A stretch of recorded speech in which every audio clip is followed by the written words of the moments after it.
Hello, welcome. My name's Tony Ingram, and this is Walk in the Park. And this is our 22nd episode. We are recording on September 26th, and it'll show for the next week, and perhaps at some other times as well. We'll see. But this is this week, and we're going to go to some interesting places. Bop around the area. We'll go to, let's look at my list here. Oh, we're going to go visit Cornell Plantations for a big event that happened there this past weekend on the, that would have been the 22nd, I think. Well, so let's go right on over there. Well, we're also going to go to, let's see, where else we're going to go. We're going to go out on Cayuga Lake a couple times. A couple of different boats, one's on a sailboat and another on a tour boat. And we'll see some interesting things. We'll go to Treman State Park and Lucifer Falls, and then the old mill and some of the archaeological stuff going on up there with Heritage Day, which is this weekend, the 29th, Saturday. We'll go into Buttermilk Glen. We'll look at some waterfalls and some wildflowers. Then we'll go, we'll get back on Cayuga Lake with the tour boat, as I mentioned. And then if we have time, we'll go over to the Museum of the Earth, but may not have time for that. So let's get right to it. Let's go to Cornell Plantations. We'll bring up a video here in a moment. Let's see, get it going here. Take a sec. Here at the 2012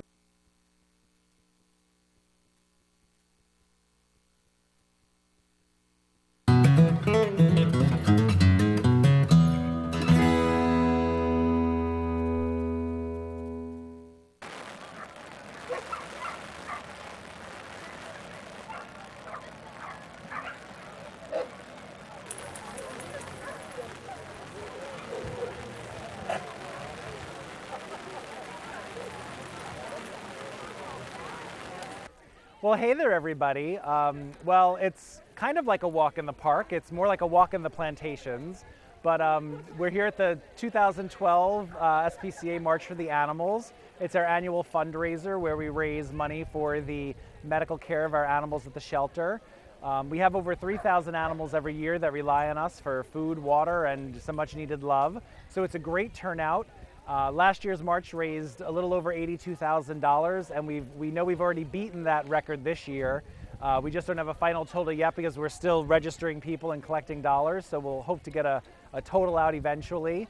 But again, you know, we couldn't do what we do, and we've been in open admission no-kill shelter for 11 years now, and really without the generosity of this community, we really couldn't do that. And this event is just another example of the fine work that we do as a shelter and the support that we get from our community.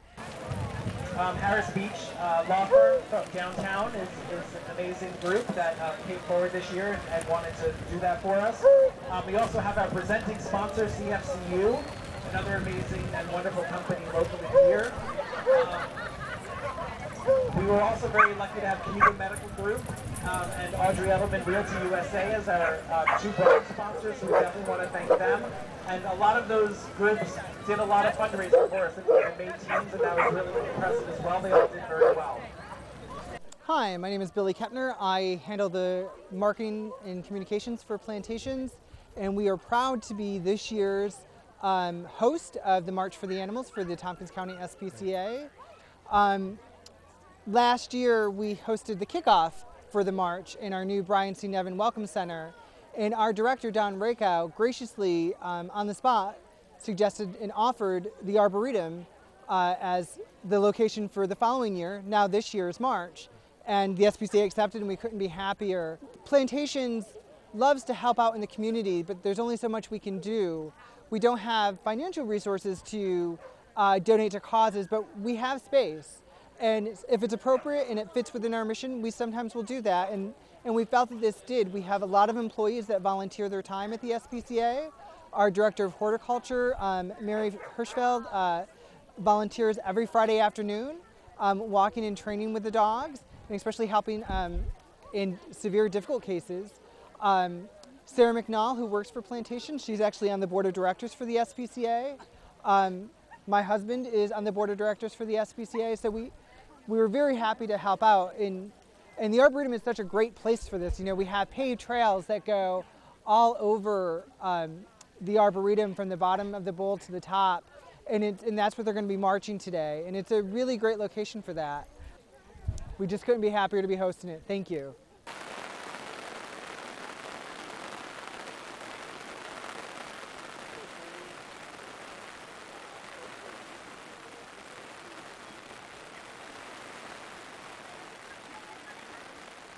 You know, it's also, a lot of people think of this event as a dog walk, and while there's a lot of dogs here, the reason why we call it a March for the Animals is because of all the other animals that we care for at the shelter.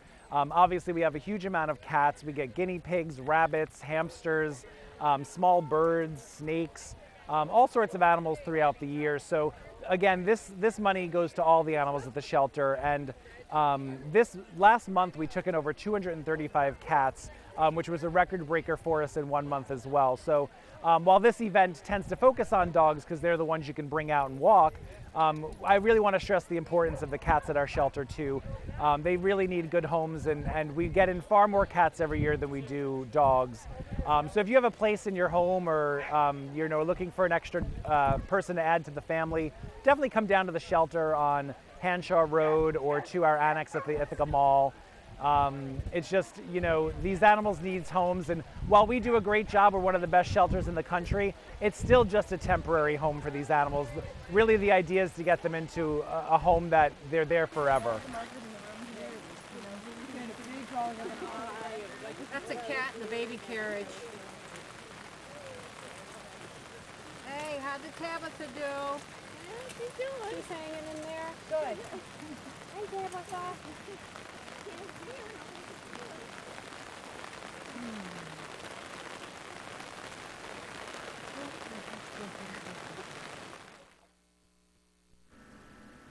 Okay, so you can see that was a soggy day. It was sort of like the perfect storm.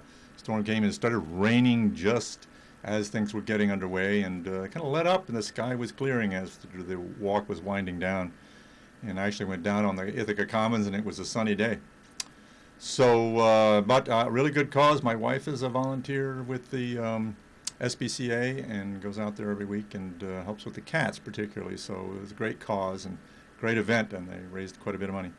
Okay, so now we're going to go out to Cayuga Lake.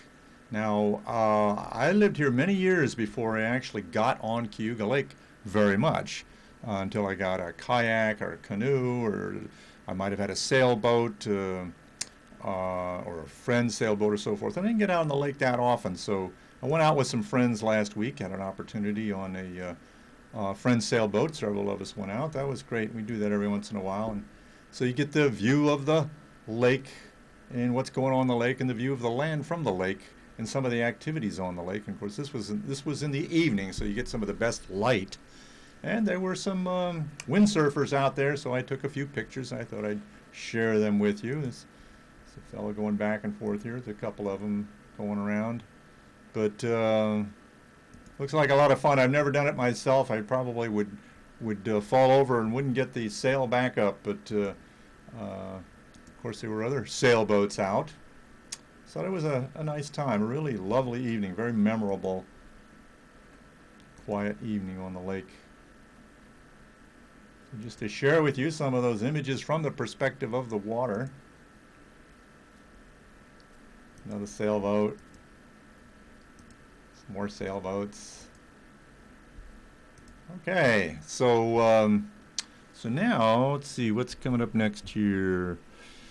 Oh, okay.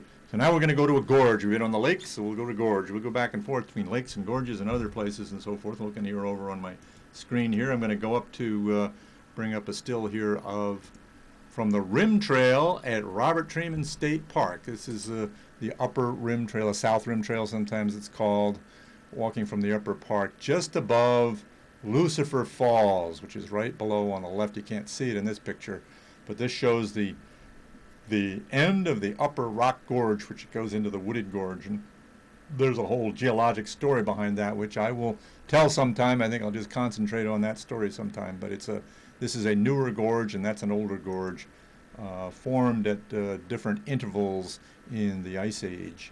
But we'll come around to the overlook that a lot of people are familiar with, looking back at the falls, which are on the left, and then that high cliff, which was in the last picture, the same high cliff, is on the right. It rises, I don't know, a couple hundred feet above the trail. The whole drop must be over 300 feet or so. The fall, well, let's see, maybe, yeah.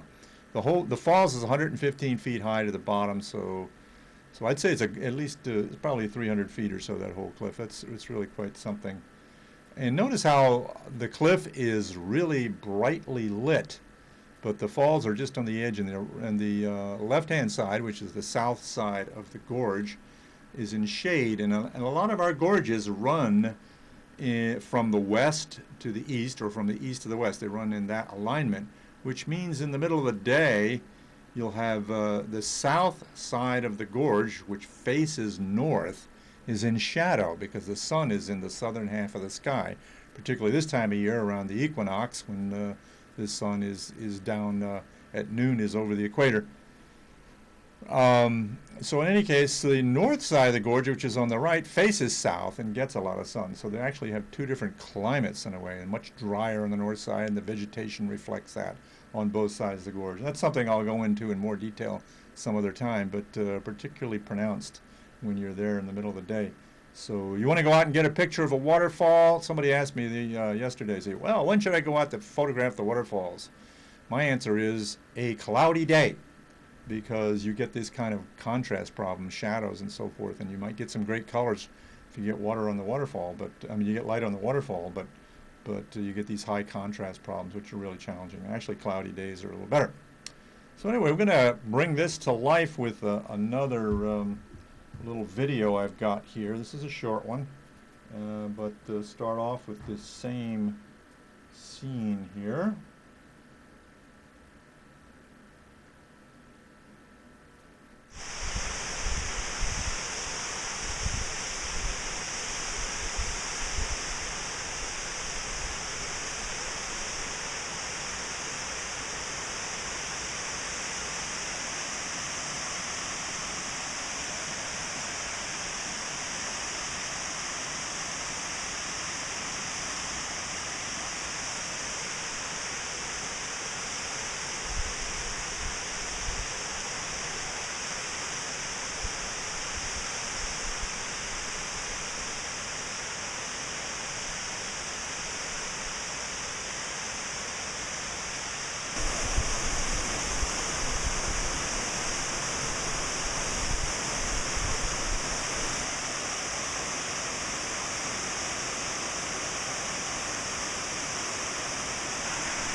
So did you find yourself getting impatient with that first shot? Well, you followed those people up the trail and so forth, but that's one of the things that our gorges and our natural areas can do for us is to ask us to slow down and just be there and absorb. You know, there's a tendency for us to pull out our cameras and capture that, and I have to fight that myself. You know, it's like, slow down. Sometimes I go out and I'll just sit down and say, you can't get your camera out for 10 minutes.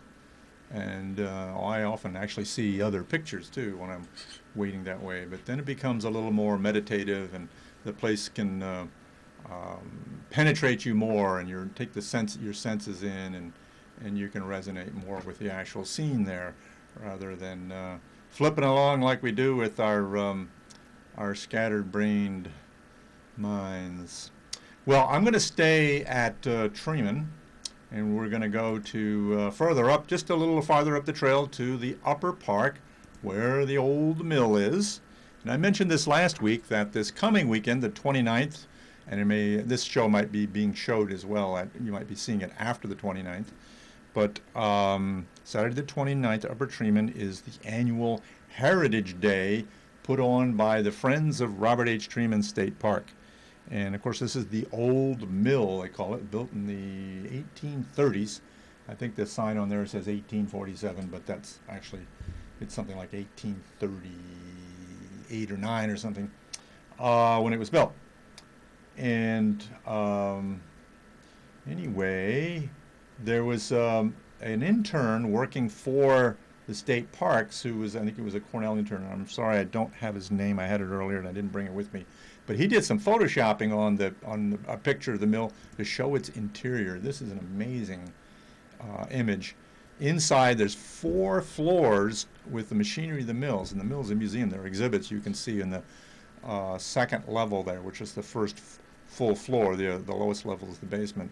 Some exhibit signs, but the mill has got most of all the machinery that was in there when it was in operation until about 1920, actually. And so there's some very old stuff in there, and then there's some stuff that was more modern 100 years ago. And so there are exhibits all through the mill, and you can actually figure out how it worked. And here's just down in the basement looking at, these folks are looking at a great big gear called the Great Spur Wheel, which was a huge flywheel type thing that ran the whole mill. And there were takeoffs. You can see the Great Spur Wheel down in the very lowest level here in this diagram. Oh, not this diagram, this picture. And the shaft went all the way through to the top of the mill, and all the machinery took, using gears or belts, took power off that shaft to run everything. So it's very interesting to explore. I'm sure many of you have been through there, but if you haven't, really recommend another visit. It's in the fall now. It's just open on the weekends, and it will especially be open this weekend, the 29th, from 1 to 4 p.m. at the Upper Park, Heritage Day by the Friends of Robert H. Treman State Park, and they'll be giving tours of the mill, and then also park naturalists will be giving tours of the gorge. There's a new exhibit in the mill. I think I showed this picture last week. These are a couple of archaeology students working with Dr. Shireen Bauer at Cornell, who is a member of the Friends, on the board of the directors of the Friends of Treman, and she's had an ongoing archaeology project in the park with her classes for many years, since the 1990s. And this is a new exhibit. It's a combination of 2 things. The drawer in front in the lower part of the picture there are artifacts from the Hamlet of Enfield Falls, and I'll show you diagrams of that momentarily. And then up on the shelf are dishes, some of them in the lower shelf there, taken from houses that used to exist in what's now the Upper Park. And then above that are dishes from the CCC Camp. And that room this exhibit's in on the side of the mill is actually there is a CCC exhibit hall there as well. And there'll be a dedication of the CCC dishes for the gentleman in the upper center there. This is Neil Popenseek, who was the founder of the Friends of Robert H. Treman State Park. He has unfortunately passed away, but he was a collector of artifacts in the park, and also a historian, and he was an incredible historian, and interviewed CCC veterans, and he found those dishes that are up in that shelf that actually were eaten off by members of the CCC Camp, SP6 Company 1265, that served in the Upper Park from 1933 to 1941. So that's all grown over now where the CCC Camp was. This shows its early days, in the early 30s, when it was a tent. Eventually they put up barracks. And young men during the Depression got work in the CCC Camp, and they did so many projects in our state and national parks and national forests and local parks. There was a camp here at Enfield, they call it, back in those days, Enfield Glen State Reservation, now Robert Treman State Park, and also in what's now Morse Chain, or has been Morse Chain Company, had a camp there. They were in buildings and weren't in an encampment, and they did lots of work in the area state parks and also even the gorges at Cornell. So going back to that exhibit, like I said, the lower shelf there are dishes from the 19th century, primarily from houses that were up there. And then the dishes above, these plain dishes, were dishes that Neil found. And there's a plaque honoring his contributions to the park that'll be put in place on Saturday, I think about 2 o'clock. But these are dishes actually eaten off by CCC Camp members. Here's they're lining up for mess here. I noticed when I put this picture up, I noticed that hey, they have typical Army metal mess kit dinnerware there, but this was probably early on in the park days, like in those tent days up here. But later on, they had the barracks, and they had you know, a real mess hall with dinnerware. So now here's some of the artifacts from, it says artifacts from the yard, artifacts from the house.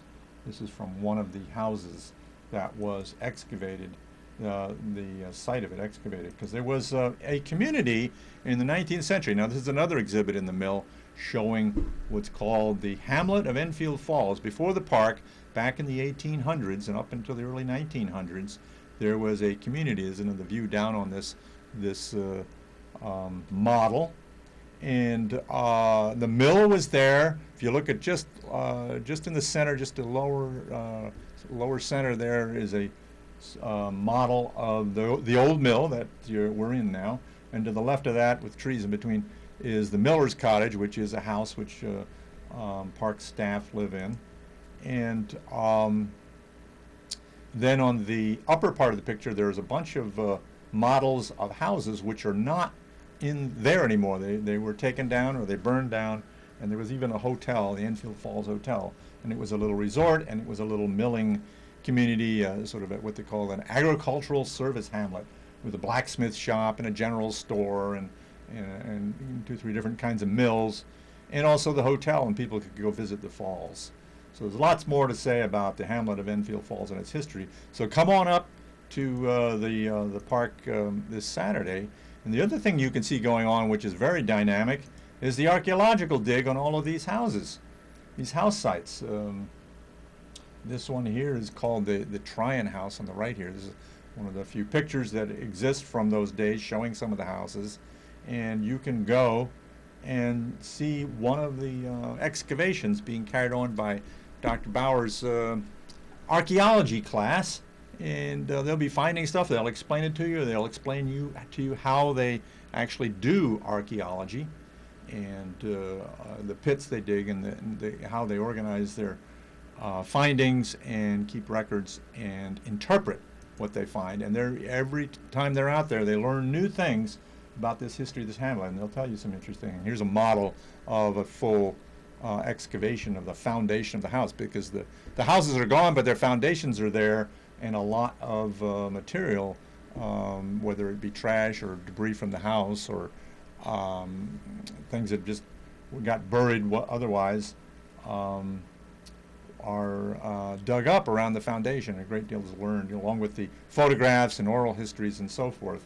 And once they finish the archaeological dig in one of the buildings, they will then recover it up, and they will mark out the foundation with these granite pavers, and put an interpretive sign out by it. This is where the Enfield Falls Hotel was. It took many years to discover that. I had a show about that once, which maybe I'll show again. And there's a walking tour. You can get a brochure in the mill, and they will take you through the sites that have been excavated and show you pictures and artifacts and interpret them for you. The history of the Hamlet of Enfield Falls, which actually inspired Robert Treman to create the park. In an upcoming show, I will tell you a lot more about Robert Treman and who he was and what he did. Okay, so now we're going to go across the valley to one of the places I spend a good deal of my time, because I live near it, is Buttermilk Falls State Park. And most of us think of the great big waterfall sashaying down the hillside, down the bottom of the hill, and it's amazing. But up in the glen, most of us are probably, at least the locals, have been up in the glen as well. And there are many other waterfalls, and so I go in the glen and I like to visit the waterfalls, and I find a spot that is appealing at that time, and I'll go sit at it. This is one of the little waterfalls up in the glen, and it has a nice sort of apron at its bottom where the water spreads out. And then I was also taken by, well, we'll zoom in here a little bit. Look on the upper left there. Oh, this is what they call the angel hair effect a little bit, where you have a time exposure and you get sort of a frothy effect of the water. A lot of people like that. But I was taken by this dark crack in the rocks, which is what they call a joint. and it's actually defines the face of the waterfall where rocks have fallen away from. This crack went across the gorge, and rocks have fallen away from its downstream side and revealed this flat ledge, which the waterfall has taken advantage of. And then it comes down to that apron I was mentioning below. And once again, to bring this all to life, I'm going to show us our third and final video here. I'll bring that up in just a moment.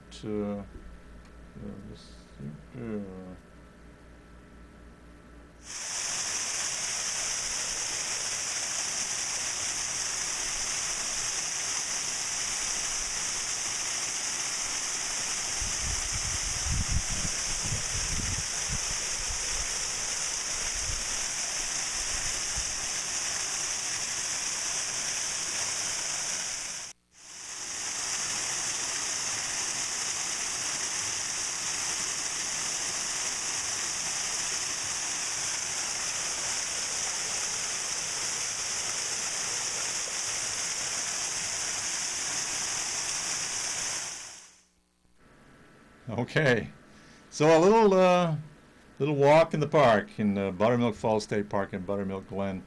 So now we're going to stay in Buttermilk Glen actually and go farther up the trail. And this time, right now, this time of year, there are a lot of wildflowers out in the gorges and in the woods. We usually think of wildflowers as a spring thing, but woodland wildflowers. But there's actually quite a lot of wildflowers out in the fall.